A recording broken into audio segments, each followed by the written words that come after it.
Following the events of the previous episode, Daniel is obsessed with the box of old tapes that the Pentagon has sent to the SGC regarding previous experiments with the Stargate. Jack stops by to check on him, which is when the two watch the ending of the final tape and see a man walk through the Stargate in 1945. Damn!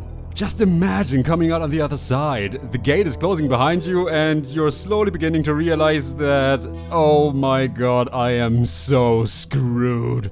Dr. Jackson visits Dr. Catherine Langford, now portrayed by Elizabeth Hoffman, who is a bit pissed to hear that she wasn't included in the Stargate program, with Daniel countering the argument of her not telling him that they've already activated the gate in 45, which comes as a surprise to her.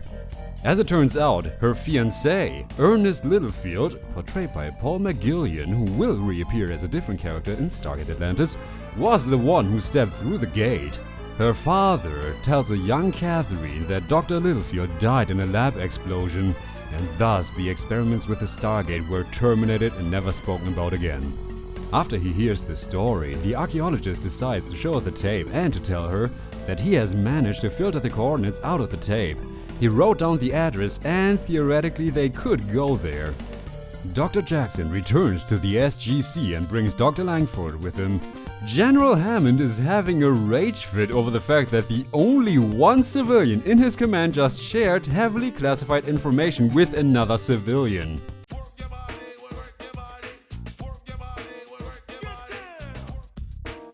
The general tells Colonel O'Neill about Daniel's suggestion to trace Dr. Littlefield's steps back to the planet.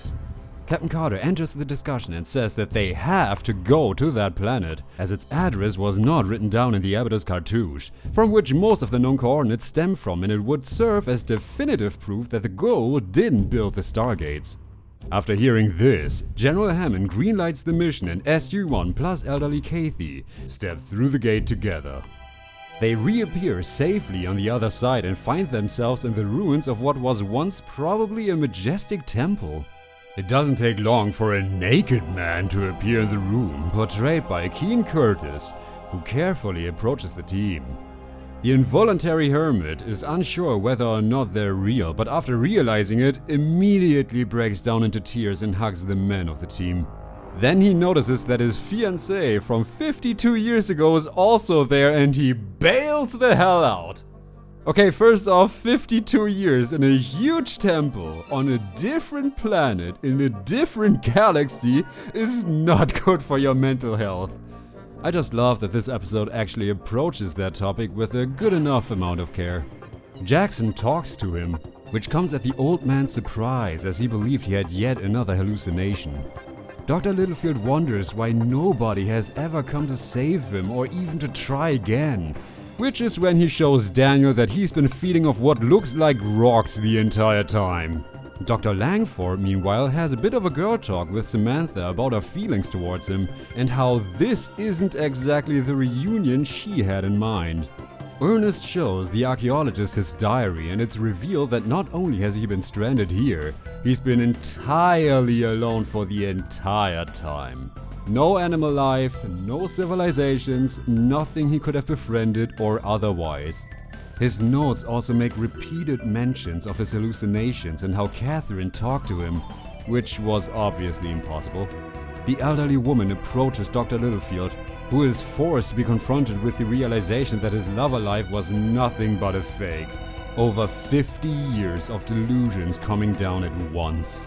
Back in front of the gate, the colonel is concerned about the structure's integrity and that a big storm is coming, so he decides to dial back home, but the DHD is broken and unresponsive to commands, trapping the entire team in the same situation that the doctor was in for so long.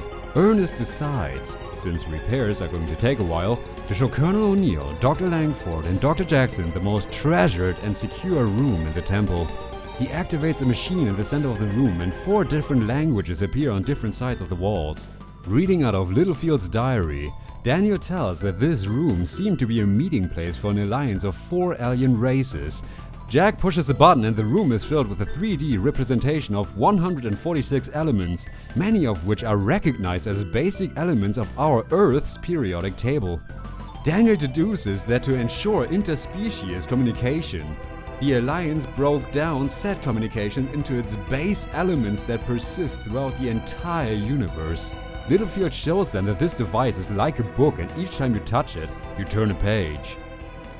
I tried to read it. I tried to understand. 146 elements, letters or word symbols. If they're letters, if they're pictographic, I mean, this could take a lifetime. More. Oh. Sorry. The archaeologist slowly becomes madly obsessed, as this could reveal the very secret to everyone's own existence, but Jack reminds him that they have more important things to do right now. Captain Carter and Tiak repurpose the MAP unit and try to connect the DHD's power source directly into the Stargate, but the floor collapses, the DHD swallowed by the ocean. Dr. Jackson recognizes one of the 4 alien races of the Alliance to be Thor's race, the Asgard. Sam is about to give up hope as she cannot think of any way to get the necessary energy required to activate the Stargate. Instead of hooking up the DHD, they want to use the archive machine's power source, but Daniel is incredibly bummed by the mere suggestion. Tiak shoots the machine, but it doesn't even leave a scratch, making it impossible to access the core. Without anybody knowing what to do, O'Neill suggests to make a Frankenstein and attach the gate to a lightning rod on the roof as a coming storm is about to hit the temple. Jackson refuses to leave the chamber, which is when Dr. Littlefield compares him to the Torment of Tantalus, as Daniel is trying to grasp something that is frankly out of his reach, trapped in a circle of never-ending temptation. Ernest tries to talk to the obsessed one, but he just doesn't listen. The storm hits the temple, and lightning starts striking the improvised rod, allowing Tiak to manually dial the address to Earth. O'Neill is running out of patience and tries to force Daniel to come with him, but he refuses. After a moment of reflection, Jackson grabs Littlefield's diary and joins up with Jack. They are almost killed by descending debris, but luckily they just barely jump through the gate before the wormhole cuts itself off. Yes! SG-1 is safe and saved the first American, Scottish, whatever, that went through the Stargate. Catherine, Jack, and Ernest try to cheer Daniel up, but he can only take some happiness in the fact that he's still alive, for which he thanks Dr. Littlefield. The episode ends with 2 old lovers, after 52 years, finally embracing each other once again. And that was the 10th episode of the first season of Stargate SG-1. To make it short, if you are interested in the story of Stargate, then this episode is a must-watch.